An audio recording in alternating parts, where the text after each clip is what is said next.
Hello అండి, welcome to my channel home melodies. ఈరోజు నేను గుత్తి వంకాయ గ్రేవీ కర్రీని ఏ విధంగా తయారు చేయాలో చూపించబోతున్నాను. ఇది రైస్లోకి చపాతీల్లోకి చాలా టేస్టీగా ఉంటుందండి.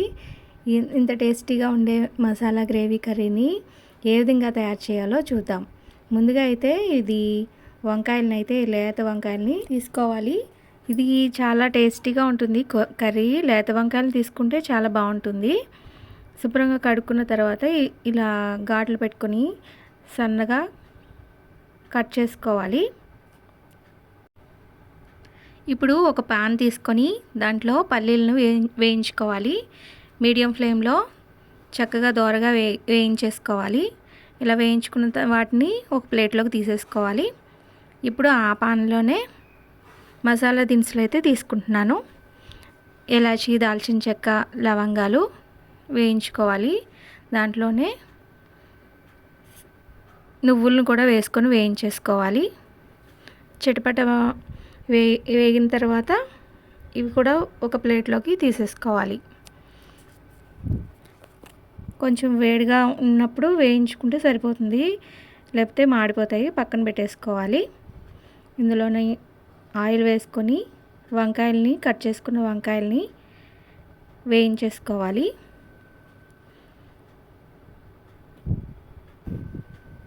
వంకాయలన్నీ ఒక్కొక్కటిగా వేసేసుకొని బాగా వేయించేసుకోవాలి.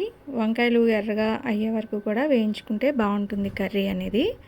దీంట్లోనే పసుపు కొంచెం వేసుకొని బాగా ఎర్రగా వేయించేసుకోవాలి. మూత పెట్టుకుంటూ కొంచెం వేయించేసుకొని బాగా ఎర్రగా వేయించేసుకోవాలి. తొందరగానే మగ్గిపోతాయండి వంకాయలు.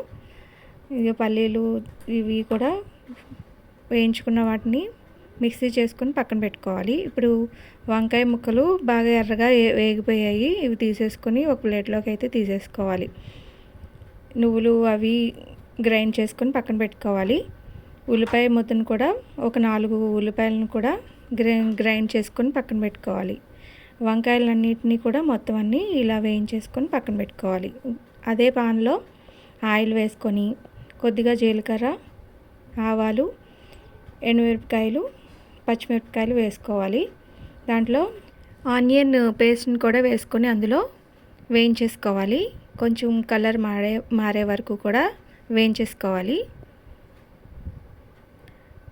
వేయించుకున్న తర్వాత దాంట్లో అల్లం వెల్లుల్లి పేస్ట్ని అయితే వేసేసుకోవాలి. పచ్చివాసన అది పోయే వరకు కూడా బాగా వేయించుకోవాలి.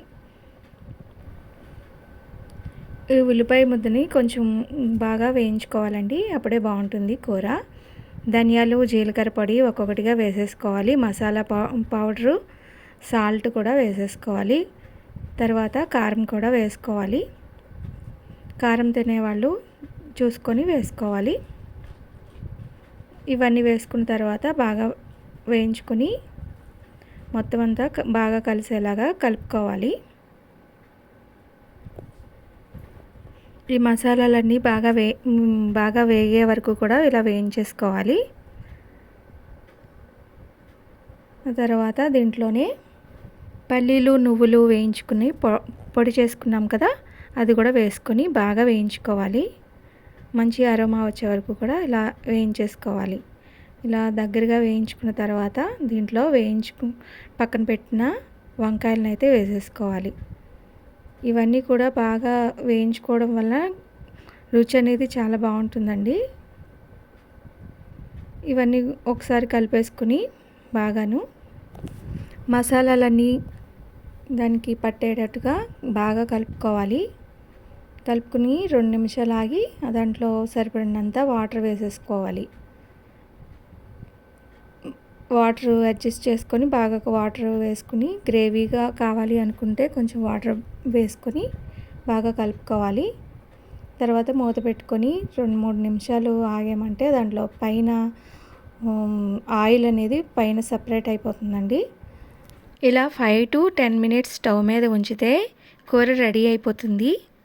ఇలా గ్రేవీ అనేది దగ్గర పడిపోయిన తర్వాత కొత్తిమీర లేదా కర్రీ లీవ్స్తో గార్నిష్ చేసుకుంటే బాగా కలుపుకొని పక్కకు దించుకున్నాము అంటే చాలా టేస్టీగా, సూపర్ టేస్టీతో, యమ్మీ రుచితో ఉండే సింపుల్గా తయారు చేసుకునే విధంగా గుత్తి వంకాయ కర్రీ అయితే తయారైపోతుందండి.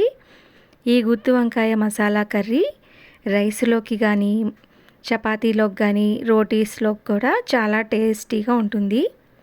ఇటువంటి రుచులు బయట ఎక్కడూ దొరకవండి, ఇంట్లోనే మనం చేసుకోవాలి.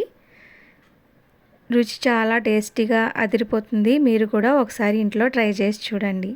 ఎలా వచ్చిందో నాతో షేర్ చేయండి. వీడియో నచ్చితే లైక్ చేయండి, షేర్ చేయండి, మీ ఫ్రెండ్స్కి రిలేటివ్స్కి షేర్ చేయండి. Thank you for watching.